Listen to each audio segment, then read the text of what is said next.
İsa Mesih Hudayın sözü durmuş coşkunu İsa Mesih Hudayın sözü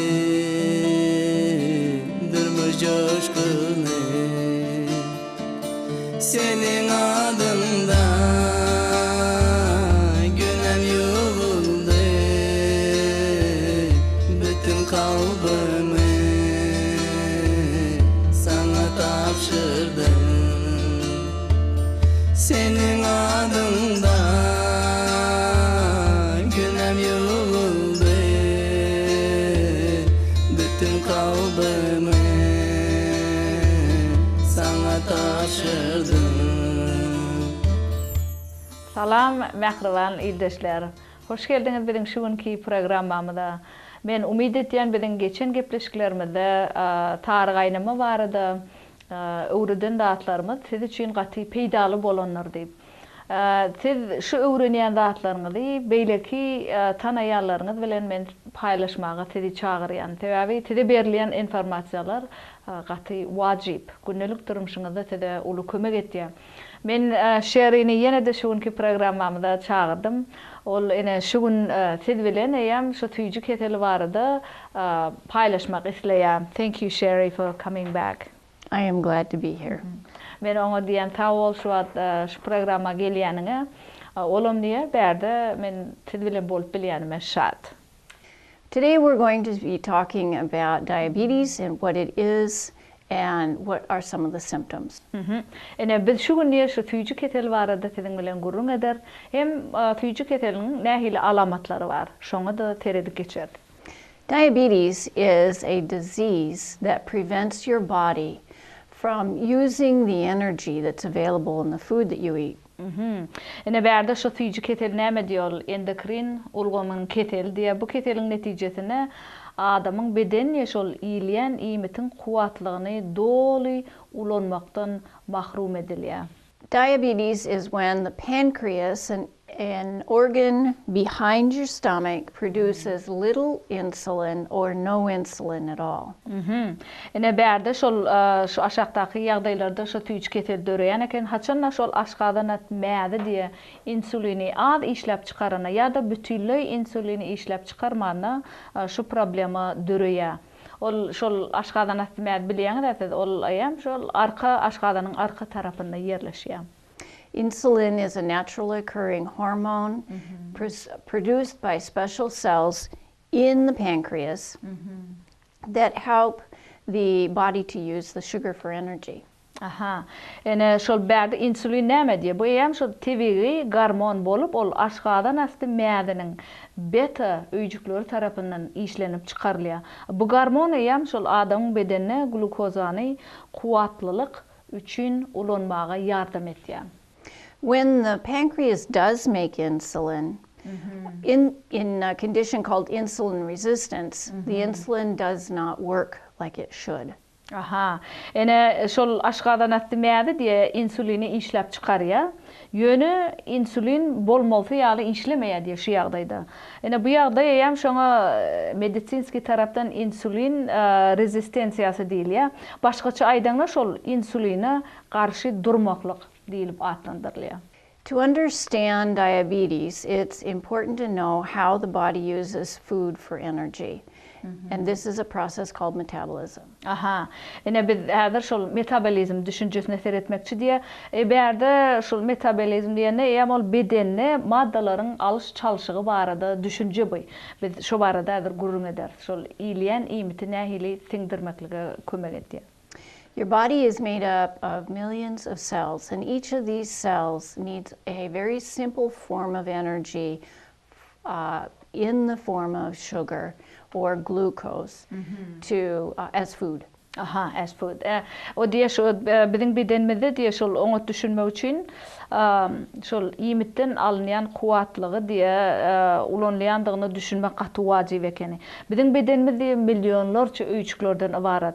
Şol kuwatlygy edinmek üçin şu öýjükler her türlü iýmitin sada görnüşlerine mätäç ekeni. When you eat, Much of the food that you are taking in is broken down into a very simple form of energy called glucose. We call that sugar. Aha. Ene şol haytıtır diye bir da iyiňizde ya da içiňizde olur şol glukoza diýip atlandyrylýan sadece ganda şekeri dargayan ekeni. Bu glukoza hem şol tiň günnelik durmuşyňyzda bedeniňizde güç berýän zat. Now, the blood vessels are the transport system that take glucose from the stomach and transport it to the cells in the body. Aha, berde şo kan damarlar vardı, gurun et diye kan damarlar diye, şol kan aşgadandan alınan glukozany ya da şol bağırın öndürýän glukozatyny biziň şol bedenimizdäki üýjüklere ýetirip diye, hem onun şol mysalarda ulanylmagyna da ýardam etýän ekeni. Sugar can be used immediately. The glucose can be used immediately, or it can be stored in the cells as fat.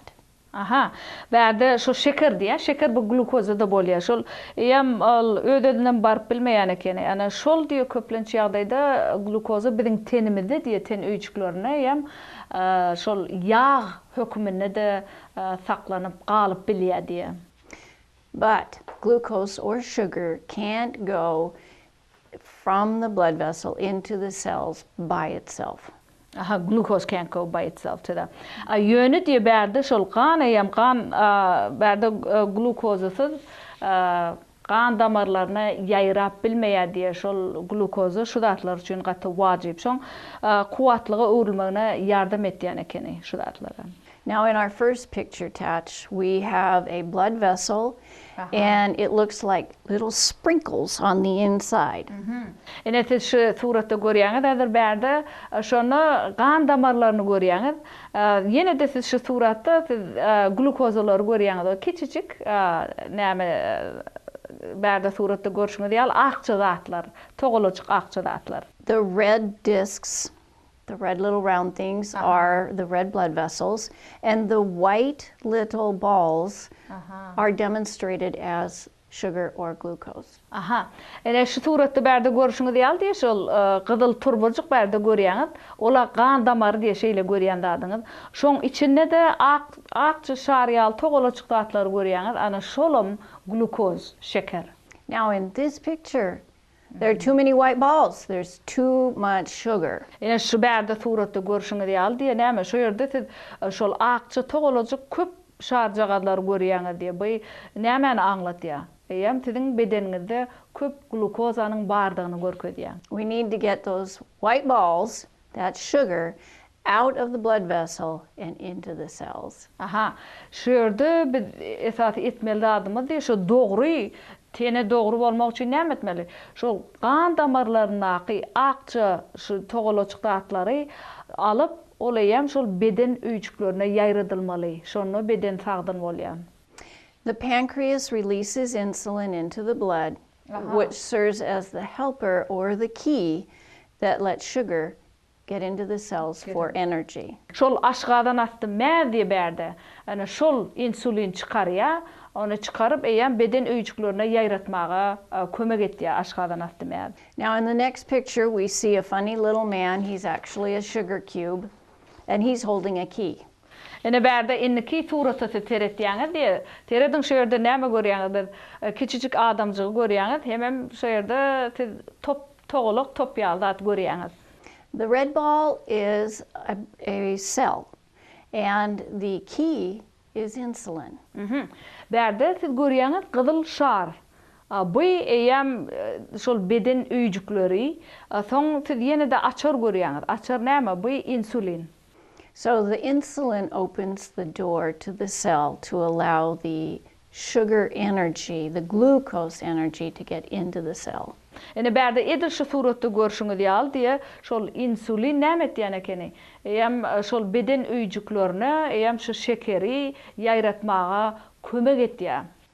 When the sugar leaves the bloodstream and enters the cells, the amount of sugar in the bloodstream is lowered. Haçanna diye şol ene şeker diye tabi glukoz şeker şol kan damarlarını şondan ayrılanna diye olayan bizim beden öýjüklerinde yayrap bilýän ekeni. Okay, there are two types of diabetes, type 1 and type 2. Şöyle iki tane tüýjü keseli bar. Birinci bölümü, birinci häsiýetli, ikinci häsiýetli tüýjü keseller var. Type 1 diabetes occurs because the pancreas is no longer able to make any or enough insulin. Şol tüýjü keseliniň birinji görnüşi diýe haçan şol aşgadan asty mädene insulini bölüp çykarýan beta öýjükleri şolara delel ýetene şeýle ýagdaý döreýär şo birinji görnüşi. So sugar cannot get into the body's cells for energy. Näme üçin şeýle bolýar diýe täze şol kant diýe tüýjü keseli hem şol biziň bedenimizde beden öýjüklerine ýayramaýar şonu şeýle problema döreýär. This causes the blood sugar levels to rise. Ana şeýle ýagdaýda diýe şol biziň ganaky, kandyň mokdary ýokary galýar. And they have to use insulin injections because they can't make the key themselves. Aha. Ana şoň üçin hem nebärde olan özleri şol açar etip bilmeýänligi üçin şu pursatda näme etmeli olar? Insulin ulanmaly bolýar beden üçin. Insulin yetmezçiligeden şeýle ýagdaý bolýar. Sometimes the damage to the insulin producing cells in type 1 happens over many years. Ene käwatlarda diýe şol beden öýjüklerimizde diýe şolar insulin bölüp çykarmaly. Haçan şol yetmezçiligeden ýagdaýynda şol hem kant biziň bedenimizde yetmezçilik etýär. Şol insuliniň yetmezçiligi derarly şudatlar ýüze çykýar. Sometimes it's very abrupt, very fast, over a period of days to weeks. Käwat diýe bu uzak wagtyň dowamyna ýüze çykýar. Käwatlarda bu çalt hem ýüze çykýar. Bir näçe günüň ýa-da bir näçe hepdeň dowamyna şol birinji tipli tüýjü keseli dörep bilýär. In my family, type 1 occurred at the age of 50, but usually it occurs somewhere around the age of 20. 20, aha. Ene şol birinji görnüşli tüýjü keseli diýe, mysal üçin men öz maşgalamda diýe şol 50 ýaşyndaky adamlarda ýüze çykdy diýe.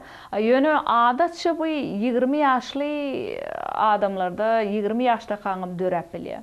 There are babies that are born with type 1 also.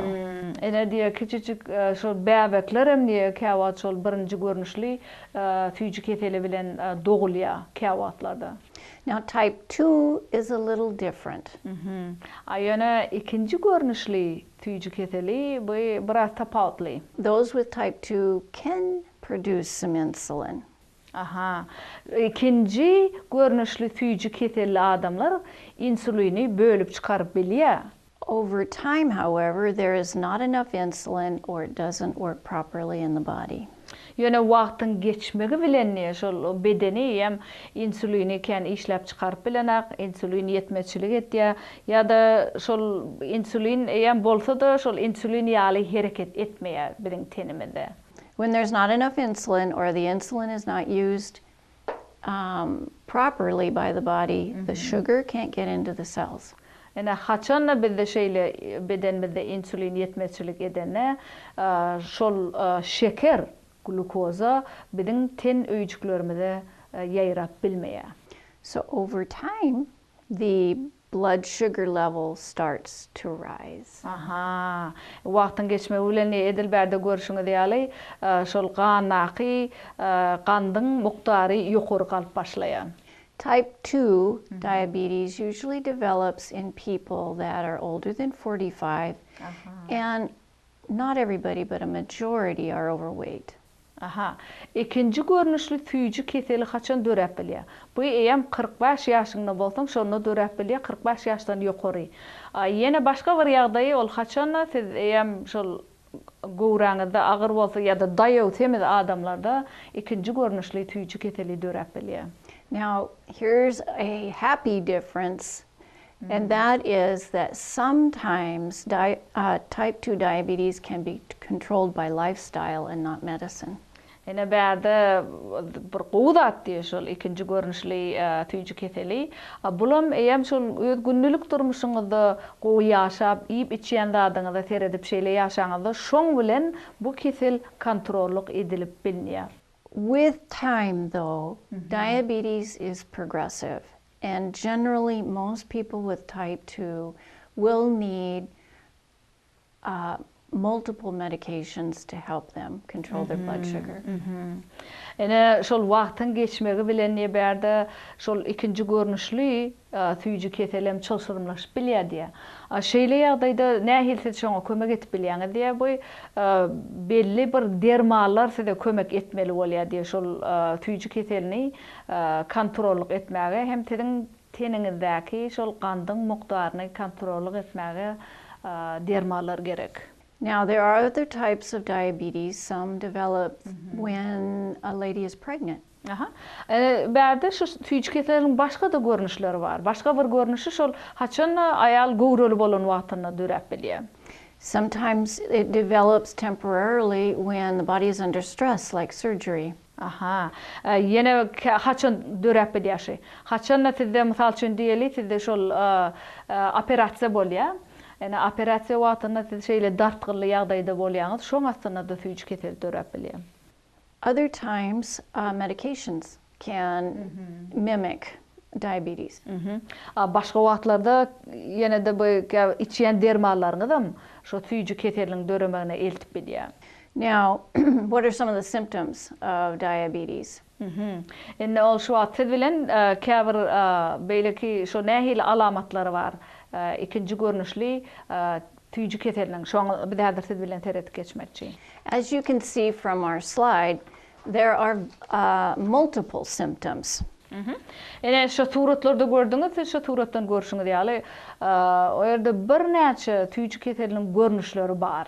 If you find that you are always hungry and even after you eat and you're losing weight, that is a huge sign of diabetes. Ene bärde alamatlar bar da, ene şu bir alamat diýet, mysal üçin nahar iýýäňiz, nahar iýip bolan wagtyňyzda da siz ýene de aç duýýaňyz öýüňizde. Eger sizde şeýle ýagdaý bolsa diýe, onda bu şol tüýji keseliniň bir alamaty. Having all those little white balls, all that sugar in the blood vessel causes changes that make you very thirsty or make you urinate very, very frequently. Yine bir alamatı diye bärde siz suratda gördüňiz ýa şol gan damarynyň içindäki akça togalajyk zatlary ol şol glukoz, şeker diýdik. Şoň ýa ganyna köp mukdarda bolmagy siziň bedeniňizde şol ütgeşmeler döretýär. Şoň bir alamatam siz suwsaýaňyz, suw içmek isleýäňiz. Edil aç bolşyňyz ýaly suwsamagam şol tüýji keseliniň bir alamaty. Even though you're drinking all the time, you're very thirsty.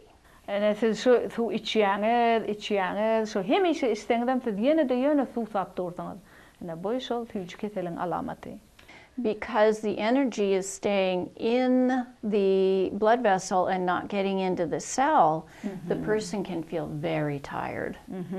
Ene şol ýanky suratda görüşiňiz ýaly şu ak togalajyk şu glukozlar ol gan damarlaryna galyp biziň beden öýjüklerimizde ýaýranak.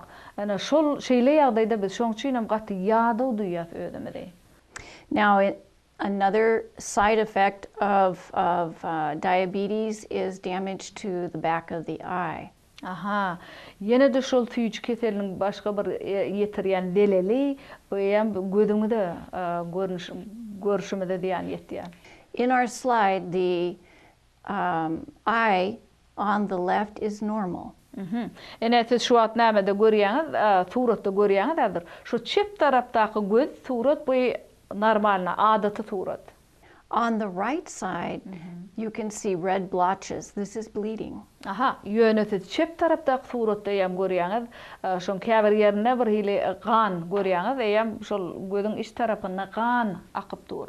Sometimes this is permanent, and sometimes when the blood glucose becomes under control, it improves. Aha. Kä halatlarda şu suratda görýän ýagdaýlaryňyz ol hemişelik bolup bilýär.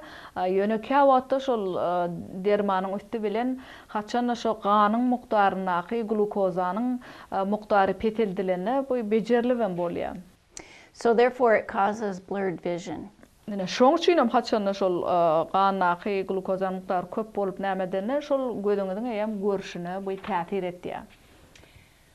Adarak görüşüňiz gaty arasda däl. Back on our previous slide, we showed some people that were lying down in bed, and diabetes, I'm afraid, can affect sexual issues too. Ine biz geçen gepleşikdäki programmalarymyzda siz şol sar gaýnamada gördüňiz ýatanda näme bolýar. Şol bärde şol süýji keseli nähil täsir etdi. Bu hem şol jynsyk gatnaşyklarda da erwet bolup bilýär. Some of the things that we can do to help with diabetes is to plan what you eat and eat in moderation. Ine şu süýji keseline biz nähili özümizde kömek etip bilýär. Günnelik durmuşuňyzda şol iýjek zatlaryňyzy öňünden planlaşdyryp bilýäňiz. Hem şol sagdyn zatlary saýlap, sagdyn naharlar kömek etýär. There is a beautiful picture that we're showing now of synchronized dancing, coordinated dancing exercise is huge. Ene bärde şu suratda görýär, türkmen gyzlary hem oglanlar bile hem tant edip oturlar. Şol eň bir esasy ýene başga bir etmelda süýji keseli bilen maşklary etmek. Beden terbiýe maşklary bilýän şu gaty peýdaly. We should be exercising at least 30 minutes a day, 5 days a week. Aha. Tize her şol hepden dowamında diye şol 5 gün 30 minut maşk etmeli. Bu siziň süýji keseliňize gaty gowy täsir etdi. Gaty wajyp maşklar etmeklik. Active walking, where it makes you sweat, or house cleaning is exercise. Yine başga nähilsiz maşklar etip bilýär. Şu gymyldak ketseň bu gaty gowy. Eger sizde süýji keseli bolsa, ene mysal üçin jaýyňyzy arastalamak ýa-da ýüremek, eýlek-beýlek. Şu zatlaryň hemmesi siziň durmuşuňyzda peýdaly. If you have diabetes and you have a problem like knee pain that keeps you from exercising or walking like you used to, your blood sugar will rise. Aha. Aha. Eger de sizde mysal üçin şu süýji keseli bolup diye, hemen belki siziň diýdiňizde agyr bardyr, ýürek bilýän nältiňiz diye, eýle şonu ýaly gymyldamatyk ýagdaýyňda diye, eger süýji keseli bolsaň diye, onda şol ganyň düzümindäki gandyň muktary hasam ýokary galýar. Şoň üçin hem maşk etmeklik gaty wajyp. Because diabetes is a progressive disease, it's not something that can just be controlled by herbal medicines and at home. You need to contact a health professional. Ene näme diýe şol süýji keseli diye bu ýuwaş-ýuwaşdan erwetleşýär. Şoň üçin hem näke halatlarda muny ýöne şol sagdyn iýmitler zatlary bilen kontrollyk etjek bolýar. Ýöne bu başa barmaýar diye siz şeýle has erwet ýagdaýda süýji keseli bilen ýetir hökman lukmana ýüz tutmaly. Diabetes has consequences throughout the body, and sadly, it attacks where it wants to. Şol süýji keseli diye biziň tutuş bedenimizde erwet täsir etýär. Ol biziň bedenimizde diye islenik ýerine hüjüm etip bilýär. Some of the things that can increase the risk are years of smoking and years of heavy alcohol use. Ene şoňa şu süýji keseline getirýän zatlaryň eň esasy zatlar diye bu çilim çekmeklik, şu uzak ýyllaryň dowamyna çilim çekmeklik, uzak ýyllaryň dowamyna arak içmeklik, şu zatlar hem şu süýji keseliniň dörümine getirýär. Being overweight and over the age of 45 increases your risk for diabetes. Yine başga näme sebäp bolup bilýär süýji keseline? Eger siz 45 ýaş ýa-da 45 ýaşdan ýokary bolsaňyz, hem siz daýaw semiz bolsaňyz, bu hem tüýji keseliniň döremegine getirýär. This is especially important if there are other close members of your family that have diabetes. Aha. Yine de burada ýatlamaly diye eger siziň maşgalaňyzda diýen başga biri tüýji keseli bilen näsaglan bolsa diye bu köplenç nesilden nesile geçýän kesel bolup bilýär. So stopping smoking, knowing what your diabetes numbers are through your healthcare provider, and moderation in alcohol is very, very important. Ene şoň üçin hem iň esasy wajyp da üns bermelidir diye. Olayam şol içýän içkiňiziň mukdaryny azaltmak, hem çekýän çilimiňiziň mukdaryny gaty azaltmak şol tüýji keseli bolsaňyz diye bu gaty wajyp. When this is a happy story. I have a patient who was obese and lost a lot of weight. I had to take her off of nearly all of her medications, and she's feeling much better. That's wonderful. Ene ol siz bilen şu ad bir onu görmäge gelýän bir aýal barada gurrun etdi. Ol diýe şeýle daýaw semedi diýe men görmäge gelene. Ýöne ol ony şol imitini eýem sagdyn imäge onu uruklandyran, şoň üçin ol gaty nämetdi diýe köp horlany. Şol horlananlygy derarly diye onu bar dermanlaryndan aýyrdım diye ona derman gerek däldi. Täze ol horlany. Ona köp kömek eden şol iýen zatlar maşklary. Diabetes is not just a disease of sugar and eating sugar. It is a disease that is the amount of food that you eat and lifestyle. Aha. Şoň üçin bu diýe bärde tüýji keseli diýe. Ýam şoň nämesi siziň günlük durmuşyňyzda iýen dadyňyza bagly. Näme iýen bolsaňyz şolam şu keseliň döremegine täsir etip bilýär diýe. Biz gynansagan biziň şuňky gepleşigimiz tamamlanýar. Men ýene de sizi endiki gepleşigimizde bize goşulmaga çağırýan. Eger sizde soralar bolsa şeýer üçin hökman hat ötü bilen ýollap bilýäňiz. Siz bilen biz şuňky gepleşigimizde hoşlaşýar. Endiki gepleşige şeýle hoş sağ bolun.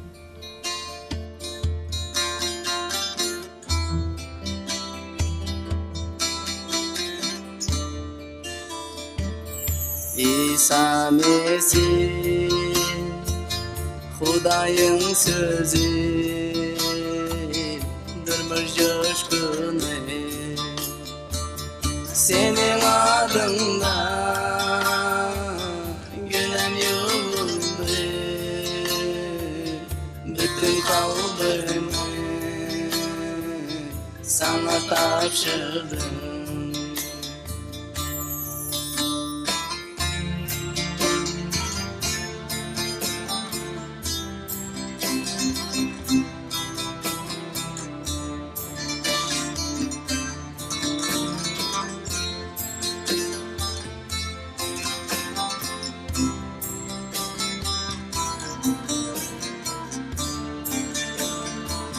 Senin adında günem yolunu bütün kalbimi sana tapşır.